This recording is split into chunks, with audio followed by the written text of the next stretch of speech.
La lengua, como el río, siempre cambia, pero su cauce permanece.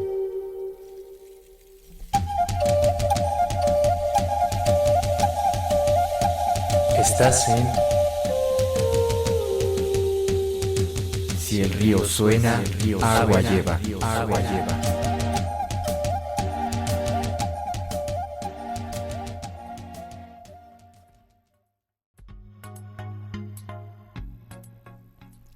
Hola, queridos radioescuchas, sean todos bienvenidos a Si el río suena, agua lleva. Yo soy Xochipilli Hernández y estoy muy contenta de estar con ustedes en una emisión más de este programa y con una charla interesantísima. El día de hoy nos acompaña Luis Paniagua, un poeta con una amplia trayectoria. Quédense con nosotros y acompáñenos en esta travesía literaria. Hoy en la Ribera. Luis Paniagua nació en Guanajuato en 1979. Es poeta y ensayista. Es autor de los poemarios Los Pasos del Visitante, Maverick 71, Casa, Mapa del Mar en Calma, Umbrales y La Patria es pradera de corderos cegados por el filo y el veneno.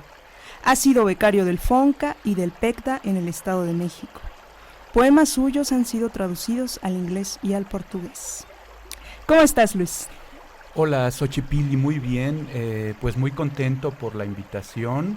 Un saludo afectuoso a todos tus escuchas y pues encantado de estar platicando aquí o en cualquier otro contexto contigo. Siempre es un placer, entonces pues muchas gracias por la invitación. Sí. No, muchas gracias a ti, Luis, por aceptar. Nosotros estamos muy felices de estar platicando aquí contigo. Y pues yo creo que quienes nos están oyendo van a tener una oportunidad muy especial porque yo platico mucho contigo, pero no todos pueden escucharte. Entonces, qué bueno que nos acompañas aquí. Gracias. Pues sin más, comencemos con El Llamado. El Llamado. El Llamado.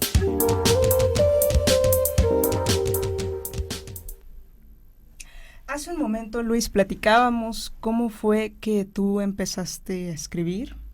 Yo quisiera que nos contaras cómo fue que empezó tu interés por la literatura como tal. Pues mira, mi interés por la literatura como tal empezó hasta la preparatoria, pero creo que un primer germen puede rastrearse desde mi infancia, aunque provengo de una familia en la que no había libros en casa, porque pues finalmente en un país como el nuestro de repente tener libros o comprar libros a veces se vuelve un lujo y es una pena eso pues. En mi infancia no había libros, pero como tuve que trabajar desde muy chico, para matar el tiempo leía todo lo que me caía en las manos, desde cómics, historietas, periódicos, revistas, y creo que eso me hizo adquirir un hábito lector. Leía a veces ya casi sin darme cuenta de que estaba leyendo, ¿no? Entonces, primero, en mi caso fue el gusto por leer como pasatiempo, como actividad, pero después ya en la preparatoria, ya con la conciencia de lo que significaba la literatura y saber que había distintos tipos de literatura, etcétera, etcétera, es a partir de allí que, digamos, viene mi idea de la literatura. Mi idea de la escritura es un poco diferente porque creo que lo natural es que siempre tengamos primero el llamado a la lectura y luego el llamado en el caso de los que escribimos, a la escritura. Yo tuve la particularidad en mi vida de verme obligado a pasar un par de años en Estados Unidos y de haber entrado a la escuela, pero no hablar inglés. Entonces, al principio eso representaba un gran problema porque no podía comunicarme. Uh-huh. Eso lo que hizo fue que estuviera todo el tiempo con la necesidad de decir todo lo que no podía decir en la vida cotidiana, en el día a día. Y eso me llevó justamente a empezar a escribir para expresarme, para comunicar ciertas cosas que no había comunicado antes, ¿no? Ya finalmente hasta que tenía muy desarrollada, digamos, este hábito de estar escribiendo como una manera de comunicar o de expresar, fue que empecé a entrar a los talleres de literatura de la UNAM. Uh-huh. Y pues ahí descubrí que eso era lo que quería hacer, ¿no? Empezar a leer grandes autores, empezar a leer grandes obras y a decir, esto lo quiero para mi vida. No necesariamente ser escritor, pero sí ser un lector, ¿no? Entonces, pues una cosa casi siempre está de la mano con la otra, y entonces, pues bueno, he desarrollado también una actividad literaria de escritura, pero que siempre responde a toda esta actividad que en mi caso es un tanto hedonista de la lectura, ¿no? Sí. A mí me llama la atención esto que mencionas de cuando eras niño, que empezaste a leer lo que caía en tus manos, porque muchas veces nosotros pensamos que empezar a leer es, pues, empezar a leer los libros más difíciles, ¿no? Cuando no es así. Sí, ese finalmente siempre ha sido un error de percepción. Uh-huh. Siempre creo que a veces la manera de pensar en los lectores tiene que ver con dejarles las grandes lecturas, y a veces no estamos preparados para esas grandes lecturas, porque ni siquiera tenemos el hábito de sentarnos frente a un texto y poder leer eso que estamos mirando allí en el texto, ¿no? Entonces, si no tenemos ni siquiera la idea o la preparación para acercarnos a la página escrita, uh-huh, pues mucho menos para entender lo que esa página escrita nos está diciendo, ¿no? Entonces, creo que es un error de percepción, un error de principiante, digámoslo así, creer que solamente se es lector si se lee a Cervantes y uh-huh, no si se leen otras cosas, cuando pues siempre se nos ha dicho que estamos en un país de no lectores. Sin embargo, si nos subimos a un transporte público, la gente va leyendo. Sí, a lo mejor no va leyendo los clásicos de la literatura universal, pero va leyendo, pues. Sí. O sea, hay un hábito que lo importante es saber cómo encaminarlo. Esas campañas de leer 20 minutos al día como una fórmula, como si fuera una pastilla, una medicina milagrosa, uh-huh, pues por eso no son eficaces, pues, porque en realidad quien está proponiendo que te vuelvas lector es alguien que no lee. Uh-huh. Entonces, para empezar, estamos mal desde allí, ¿no? Entonces, creo que sí, que el hábito de la lectura tiene que ver con la lectura en sí, no necesariamente con la lectura de los grandes autores. La lectura en sí, como ejercicio, te va llevando después a esos grandes autores, pero no puedes llegar si no tienes un hábito despierto en cuestiones de lectura, ¿no? Sí, finalmente es un hábito, ¿no? Uh-huh. Es una actividad uh-huh, que requiere práctica. Así es. Cuéntanos, Luis, ¿cuál fue la lectura más curiosa, más particular que tú tuviste de esta primera etapa como lector? Hay algo muy curioso, y que eso creo que me ha marcado en mis gustos como lector. Uh-huh. Cuando yo era niño, leía 2 revistas de circulación nacional. Una era un periódico amarillista que se llamaba Casos y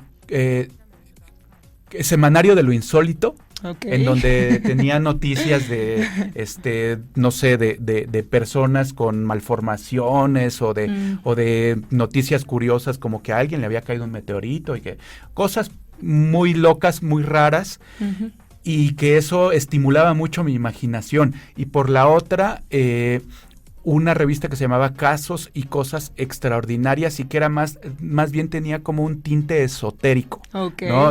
Historias de fantasmas, de brujos, de magos, y eso me llevó a muchas de las lecturas que sigo haciendo ahora. Uh-huh. Es decir, hay en mí un gran gusto, por ejemplo, por la literatura que habla de las religiones, por ejemplo, o que habla sobre la historia antropológica de la brujería o de las brujas, ¿no? El fenómeno cómo cómo fueron perseguidas por las instituciones, las rarezas, ¿no? Tengo un libro en donde hablo desde cierta perspectiva de personas que tenían un padecimiento físico y que debido a este padecimiento se veían en desventaja, se veían explotadas por las personas que aparentemente llamamos normales, ¿no? Entonces creo que ese sesgo en cuanto al tipo de lecturas me determinó mucho también en ciertos gustos ya como adulto, ¿no? Ya con lecturas serias, no con historias como inventadas o escritas al vapor, ¿no? Sino ya con investigaciones, con autores de renombre, con cuidado en cuanto a la presentación de estas mismas lecturas, ¿no? Entonces, creo que este sesgo, este tipo de interés desde mi infancia, permeó hasta el adulto que soy ahora. Esto que mencionas es interesante porque al menos en Mapa del Mar en Calma, uno de tus libros que más adelante tendremos el placer de escuchar, pues existen estos poemas que tú mencionas, ¿no? Este rasgo de tu poesía en el que se explora lo que se dice que es anormal, ¿no? Así es. Y yéndonos un poco por esta línea, a mí me gustaría que nos comentaras ¿qué es entonces para ti la poesía? Ay, esa pregunta sí está ruda. Para mí la poesía es una manera de salir a flote en el mundo, en mi vida cotidiana. Y creo que muchas cosas que pueden servir para mi vida pueden servir para la vida de los otros. Para mí escribir poesía y leer poesía es hablar conmigo mismo, ya sea a través de los poemas que escribo yo o a través de los poemas que escriben otros y que yo leo. Para mí la poesía es hablar con uno mismo, ¿no? Es acercarse a lo que uno es y a lo que uno tiene de otro.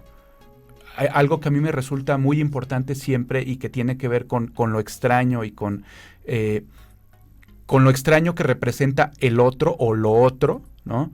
Es que nosotros siempre somos el otro. Y que desde allí es donde deberíamos de pensarnos, en que siempre para otros nosotros somos el otro. Y creo que podríamos entendernos mejor como personas, como comunidad, si sabemos que siempre somos el otro, ¿no? Y que finalmente por eso mismo es que debemos de tener un acercamiento al otro como si nos estuviéramos acercando a nosotros mismos, ¿no? Sí, claro, que finalmente es una de las ventajas o una de las cualidades que tiene la poesía, ¿no? El de acercarnos al otro. Y el ensayo, Luis, ¿qué es para ti el ensayo? El ensayo es para mí deleite. Es muchas veces veo sí el ensayo como lo plantearon en algún momento los escritores ingleses, sobre todo del siglo XIX. El ensayo es un paseo intelectual, un paseo por nuestras propias ideas, un paseo por los laberintos de la cabeza, de nuestra cabeza y de la cabeza de otros personajes. El ensayo es tratar de adentrarnos en nosotros mismos, hacer un autorretrato de lo que somos. Hay cosas muy curiosas y que justamente me han preguntado muchas veces, oye, ¿por qué decidiste escribir poesía? ¿Por qué decidiste escribir ensayo y no contar historias, ¿no? No escribir novelas o no escribir cuentos? Y justamente es una cuestión bien curiosa y me parece que, a mí me parece que el ensayo y la poesía van de la mano. Ambas son escrituras que pueden llegar a ser muy intimistas. El ensayo, como lo entendía Michel de Montaigne, que dice la historia de la literatura, que es el padre del ensayo, era como un autorretrato. Para mí el ensayo es tratar de dibujar mi autorretrato con palabras. Yo nunca he tenido la firmeza de pulso que se necesita para tomar un pincel y dibujar en un lienzo, o para tomar una cámara fotográfica y plasmar la imagen en un soporte, justamente por esa imposibilidad y por mi inclinación hacia la palabra, es que me parece que decidí hacer del ensayo justamente lo que quería Montaigne, esa especie de autorretrato, esa especie de libro que habla siempre de nosotros mismos. Uh-huh. Y me resulta muy cercano en ese sentido a la poesía, como te digo, ¿no? Porque son escrituras, o pueden llegar a ser escrituras de la intimidad, escrituras que están plagadas de honestidad en el sentido más superficial y también más profundo de la palabra, ¿no? Escrituras en las que difícilmente puedes mentir porque difícilmente estás ficcionalizando, ¿no? Uh-huh. Son escrituras que para construirse necesitan un plano distinto al de la narrativa, por ejemplo, y que este plano apela más a cuestiones no ficcionales, ¿no? Como lo dicen a veces los estantes de las librerías, escritura de ficción y escritura de no ficción. Tiendo yo siempre a ir hacia la no ficción, uh-huh, ya sea escribiendo poesía o escribiendo ensayo, porque este ejercicio lo siento muy cercano. Entonces, para mí el ensayo es ese paseo al interior de uno mismo, por recovecos que a veces uno ni siquiera sabía que existían o que estaban plagados de basura, ¿no? Y que había uno que ir apartando para ver lo que había debajo. De hecho, Akhmatova decía que en verdad la poesía crece de la basura, ¿no? Y Gómez de la Serna decía un poco de los sueños, que los sueños eran un depósito de objetos perdidos, ¿no? Entonces, para mí, la poesía tiene esta cercanía con el ensayo porque crecen de ciertos lugares desprovistos a veces de luz, ¿no? Claro. Hay cosas interesantes que se encuentran por allí. Entonces, sí, para mí eso es el ensayo. Sí, sí, absolutamente. Y se me ocurre a mí que, bueno, cuando tú escribes, se me ocurre, estoy haciendo aquí una teoría, y a ti te llega a lo mejor una percepción del mundo, una imagen, una idea, y entonces decides plasmarla, ¿no? ¿Cómo determinas si va a ser un poema o un ensayo? Pues por lo general soy en ese sentido muy previsor, o sea, se me ocurre una idea sobre algo, uh-huh, y decido, esto podría desarrollarlo mejor en un ensayo o esto podría ser un poema. Yo creo que ejercer la escritura es ejercitarla primero que nada, ¿no? Uh-huh. Ejercitarla en el sentido de desarrollarla, pero también en el sentido de esta calistenia que hacemos antes de practicar, por ejemplo, un deporte. Claro. Entonces, muchas veces cuando me levanto en las mañanas empiezo a escribir sobre lo que estaba soñando o sobre lo primero que estaba pensando o sobre cualquier cosa. Empiezo a escribir para que un flujo verbal me toque, digámoslo así, y de repente de ahí salen poemas, por ejemplo. Pero no sería la misma manera en la que me pondría a escribir un ensayo, porque uh-huh, para un ensayo primero me llega la idea de alguna cosa, un concepto o un evento que pude observar en la televisión o en la vida cotidiana, y después empiezo a preguntarme, a asediar esa idea que tenía. Y no es sino hasta después de un trabajo ya de cierta digestión que empiezo a redactarlo. Pero sí, los procesos son un poco distintos, pero sí, de entrada primero, dependiendo del propio evento, de la propia idea, es que decido esto puede ser un poema o esto puede ser un ensayo.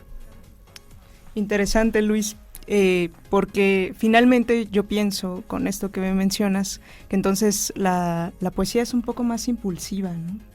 La poesía puede responder a impulsos, puede ser impulsiva, sí, en efecto, porque contrario a lo que nos dictan las normas y las buenas maneras en cuanto a la poesía contemporánea, ¿no? Que reniega de lo que llamamos inspiración, pues yo todavía creo que hay momentos en los que uno siente ciertas epifanías y que pareciera que algo te está llevando, te está orillando necesariamente a que escribas eso que estás percibiendo en el formato, en el género, en la forma de un poema, ¿no? Yo creo que a veces sí llegan poemas y se instalan y ellos son los que dictan cómo debe de ser. Pero por otra parte, sí soy de estos poetas que conciben ideas de libros. Este libro puede ser así y entonces tiene esta estructura, ¿no? Creo que sí se puede escribir poemas por impulso, pero lo que más pero mis poemas o mis libros de poesía funcionan por estructuras más grandes, ¿no? Por esquemas, por ideas generales que luego se van aterrizando en los poemas. Pero también he escrito muchos poemas que han llegado allí por mero impulso, por un mero ejercicio de observación, ¿no? Como todavía, por ejemplo, Wisława Szymborska decía que si se hiciera la película de la vida de un poeta, iba a ser muy aburrida, porque era una toma fija al poeta sentado en su escritorio, chasqueando los dedos o haciendo cualquier otra cosa esperando a que llegara la inspiración, ¿no? Y a veces uno puede sentarse en su espacio de trabajo y decir, bueno, ¿y qué hago? Y estar viendo por la ventana, y también salen cosas de la observación. Yo creo en ese sentido una persona muy observadora y eso espolea mi imaginación y entonces empiezo a imaginarme qué está haciendo aquel personaje del cual solamente se ven las manos a través de la ventana, ¿no? Entonces eso, creo que la poesía, el mérito de la poesía es que puede llegar como un impulso o puede ser fruto de una destilación mental previa a la escritura. Sí. Y qué bueno tenerlo en cuenta, ¿no? Para aquellos que se animen a escribir poemas. Y pues, amigos, hemos llegado al momento favorito, al menos mi momento favorito del programa, en el que vamos a escuchar al autor de viva voz. Muchas gracias, Xochipilli. De viva voz.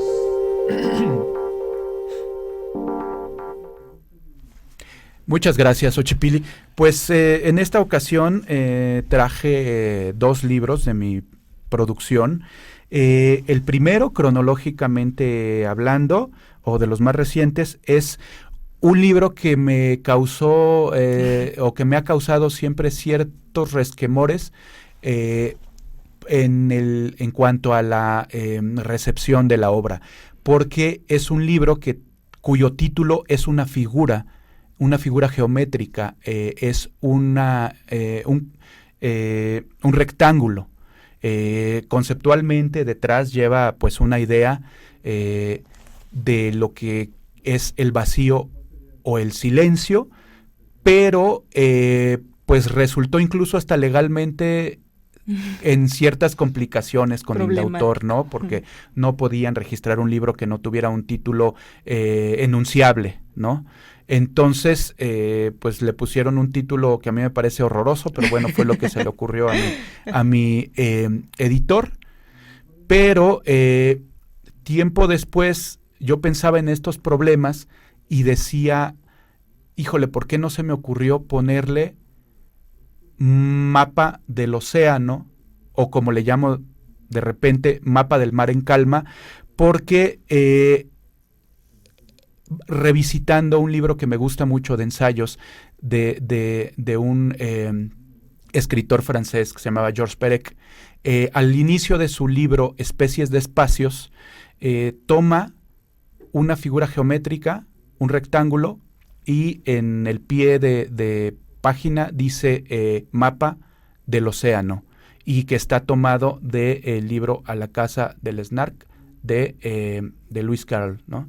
Entonces dije yo, claro, pues finalmente es la misma figura, ¿por qué no se me ocurrió llamarla de una manera más bella que el título que finalmente eligió el editor? Pero bueno, más allá de eso, me gustaría leerles algunos de los poemas.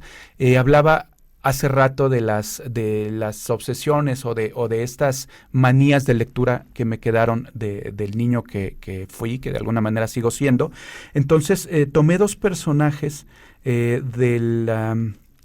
no del imaginario, porque en realidad existieron históricamente, pero sí como personajes del imaginario histórico. El primero es Joseph Merrick, mejor conocido como el hombre elefante, que era este personaje del siglo XIX que tenía muchas deformidades corporales, por lo cual lo habían apodado como el hombre elefante, y que fue maltratado durante su vida, pero él era un hombre particularmente noble y particularmente sensible.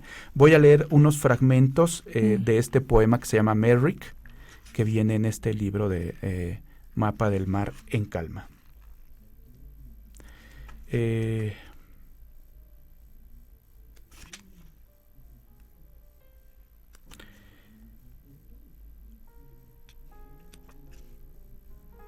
Un sueño recurrente. Una locomotora avanza pesadamente y poco a poco deja atrás el andén. Lo blanco de pañuelos de partida se pierde entre lo blanco de la nieve en el paisaje. El vapor asciende como una estalagmita que ofrece su danza a los dioses del frío. Crece y continúa creciendo hacia lo inefable, ese otro nombre para la lejanía. La máquina avanza sin detenerse, encaminada bestia rauda sobre las vías, ese esqueleto de férreo de la velocidad. Repentinamente ocurre el desastre. El tren pierde la línea y descarrila. No es ahora más que una hilera de hierro retorcido. Incontables animales de circo salen de los restos de los carros. Yo también trato de ponerme a salvo. Cerca se divisan jaurías. Los lobos preparan su festín en esta tarde herida. Una multitud se reúne para apreciar la desgracia en toda su magnitud. Luego empieza a nevar fauces de lobo. Madre sale de entre la turba de mirones, lleva en una mano unas aborrecibles tijeras. Con la otra mano me toma del brazo y me saca del error y del terror. Entonces despierto. Lo comprendo. Mi columna desviada es el tren descarrilado. Mi carne amontonada en el cuerpo es el convoy destrozado. Mi alma es la inocencia de las bestias heridas. Madre es la inexorable. Los lobos, ya se sabe. Wow. Joseph Merrick aseguraba o tenía la creencia de que él había nacido con esos padecimientos porque cuando su madre estaba embarazada, había acudido a un desfile de un circo que estaba llegando al pueblo y un elefante la asustó de sobremanera y entonces, gracias a ese susto que se llevó la madre, él nació con esos padecimientos, por lo cual podría parecer en ciertos aspectos un elefante. Entonces, este fragmento habla un poco de eso. El sonido de enjambres, dice madre, el zumbido de tumbas mal cerradas, el alborozo, el sonido de lo que siendo uno es legión. Torpes, estúpidas palomas que se arremolinan alrededor de estas migajas, todos esos que miran el desfile de un circo en la avenida. Inconscientes, descerebrados bichos de encandilados ojos por los fuegos fatuos, de porfiadas antenas desfasadas, pichones manchados de inconsciencia y de fango, que solo saben picotear la somilla del asombro, pero nunca la tragan del todo. Se les atora en el gaznate la pepita de oro, se les atora en el pescuezo la refulgente, se les engarza en el hinchado buche lleno de piedritas la mies de los misterios. El sonido de enjambres, dice madre, pero nunca la miel que se derrama. Su inocencia de niña apenas maculada, su inexperto seno de futura madre montado sobre su delicado par de piernas, doblemente inexperto. indecisas columnas de albas carnes que rematan en dedos indecisos a la 10ª potencia, la acercaron al tumulto, la dieren a la chusma babeante. Es un circo, ya lo dije, un fiero desfile de salvajes a la sombra de un follaje de ojos, un filo de miradas que taja, disecciona, destaza lo otro de los otros. Sus ojos morbosos son las rejas con las que cercan la maravilla. En la monstruosidad de esas bestias y contrahechos solo se ven más bestias y deformidades, pero no se dan cuenta. Son ellos mismos. Allá van los corceles tocados por las plumas de las testas, más acá los perritos amaestrados, los dromedarios y camellos en cuyas jivas jamás se pone el sol, los hombrecillos diminutos a caballo en los hombros de uno que casi llega al cielo, la mujer más gorda y la mujer barbada, el hombre tronco paseando en un carrito, los grandes gatos de colmillos de nieve. Allí van también esas moles de carne tumefacta, plegada, que más que el suelo cimbran sombras y esqueletos escondidos debajo de pellejos incrédulos. Madre también está perpleja, inmóvil pero firme a la vera de un río revuelto. Es una flor delicada y preciosa, pero puesta en su sitio. La turbamulta frenética, ventruda, inflada, enloquecida hasta la baba y el gargajo, envilecida por los tóxicos efectos de mirarse más bestias que las bestias, en la inocencia de la animalia, en la anomalía de pelos y corcovas, se mece como hierbajos crecidos, azotados por la mano de Dios. Algún ser furioso de 100 manos y 100 ojos, algún buitre de alas incontables y desencajadas y crocantes mandíbulas, algún ángel brutal de manos del enjambre, a manos del enjambre la ha arrojado, al desfiladero de las huestes. Una flor se deshoja en manos del azoro. Solo bestias arrojan margaritas a las bestias. Qué desgarrador, Luis, y qué potente, ¿no? Esta es una probadita de la poesía de Luis Paniagua. Yo espero que ustedes se animen a buscar sus libros. Esta es una muestra de Mapa del Mar en Calma, que está publicado por la UNAM. Por la UNAM y Ediciones Rebarena. Uh-huh. Lo pueden buscar por ahí. Recomendadísimo. Búsquenlo, léanlo y pues compartan la poesía de Luis Paniagua. Ya vamos llegando al final de nuestro programa. ¿Algunas palabras finales, Luis? ¿Algunos saludos? Pues muchas gracias, Xochipilli, por la invitación, por la conversación. Para mí siempre es un placer estar hablando de estas cosas que ambos nos apasionan. Y pues muchas gracias a la audiencia que ha prestado oído a lo que hemos venido aquí compartiendo con ustedes. Pues muchas gracias por todo. Gracias a ti, Luis, por acompañarnos y gracias a ustedes por escucharnos una vez más en este programa. Les recuerdo que The Gest Radio es tu radio. Sigan sintonizándonos, los esperamos. Hasta pronto.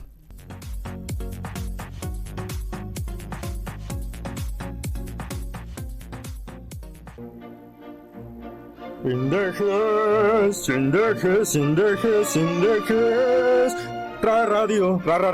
radio. ¿Y por qué Indejes radio? Es tu radio. Tan, tan.